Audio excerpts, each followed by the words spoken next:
my lovely listeners, welcome to my YouTube channel. Please subscribe my channel and press the bell icon button. Friends, आज जो story sender है मेरे साथ story share की हैं उनका नाम है आलिया। आलिया अपनी बुआ की एक स्टोरी हमारे साथ शेयर करना चाहती हैं।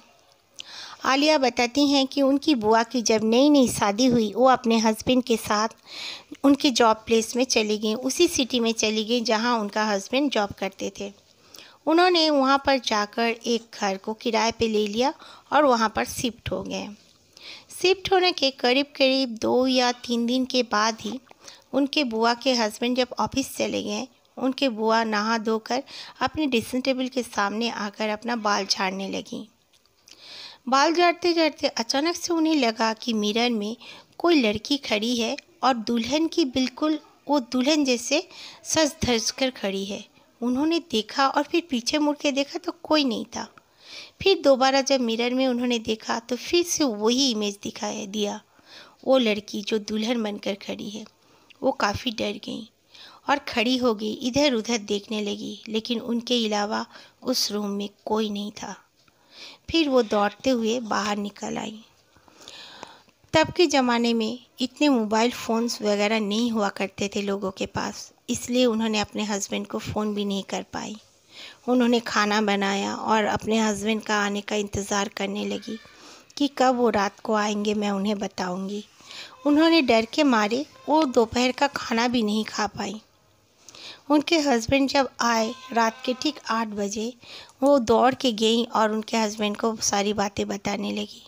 उनके हस्बैंड ने उनका ये बात सुनने के बाद उन्होंने मजाक में इसे उड़ा दिया और इतना सीरियस नहीं लिया। वो दोनों डिनर करने के बाद दोनों सो गए। सोने के बाद कुछ रात के 2 या 2:30 बजे होंगे, बुआ का नींद टूट गया और बुआ को जैसे लग रहा था कि उनके किचन में कोई औरत हल्की हल्की रो रही है। दूर से किसी का रोने का आवाज़ आ रहा था। वो उठकर जब गई तो हॉल रूम में इधर उधर लाइट ऑन करके देखा, कोई नहीं था। उसके बाद उनको पूरा क्लियर सुनाई पड़ रहा था किचन में जैसे कोई रो रही है। उन्होंने किचन का दरवाज़ा खोलकर जब देखा, लाइट भी ऑन किया, कोई नहीं था। लेकिन अचानक से जंप करके एक बिल्ली उनके पैर के सामने में आ खड़ी हुई। वो काफ़ी डर गई। डरने के बाद वो पीछे हट गई तो बिल्ली वहाँ से दौड़ के भागी। काले रंग की बिल्ली थी, एकदम ब्लैक, और उसकी आंखें भी बिल्कुल नीली नीली थी। बुआ चीखती हुई उनके हस्बैंड के कमरे में आ गई और बोली कि देखो, कोई बिल्ली है किचन में और मैं किसी औरत का रोने का आवाज़ पा रही थी। उनके हस्बैंड ने कहा, तुम्हारा भ्रम होगा, बिल्ली आ गई होगी कहीं से। तो उनकी बुआ ने कहा, कैसे हो सकता है, मैंने तो सब कुछ बंद करके सोया था, किचन में किस तरह कोई बिल्ली जा सकती है।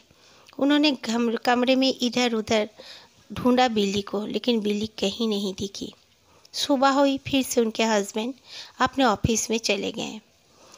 उनको उस दिन डर लग रहा था ड्रेसिंग टेबल के सामने में बैठ के बाल झाड़ने से भी। वो बाहर जाकर आंगन में बैठ गई और अपना बाल झाड़ने लगी। उनकी जो एक पड़ोसन रहती थी वो गुजर रही थी। उन्होंने देखा कोई नई औरत यहाँ पर है, ये कमरा कब भर चुका है, खाली था। ये सोचकर वो औरत उनके पास आ गई। आने के बाद कहने लगी कि तुम यहाँ पर कब शिफ्ट हुई। तो उन्होंने बताया, हफ्ता भर भी नहीं हुआ है, हम यहाँ शिफ्ट हुए हैं। फिर बुआ ने पूछा कि ये घर में हमसे पहले कौन रहता था।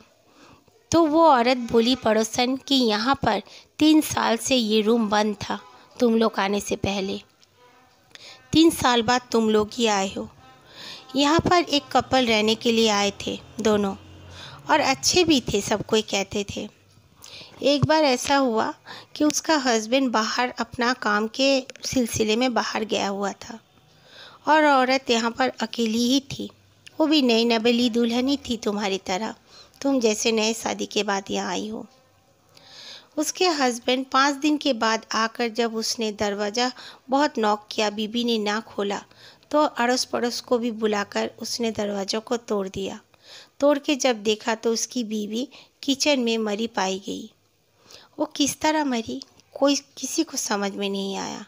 जल्दी से उसे हॉस्पिटल ले गए तो डॉक्टर्स ने कहा कि उसकी मौत 2 दिन पहले हो चुकी थी और भी करंट लगने की वजह से।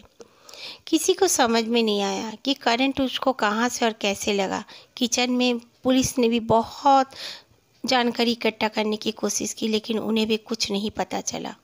उसके बाद से ये घर खाली थी।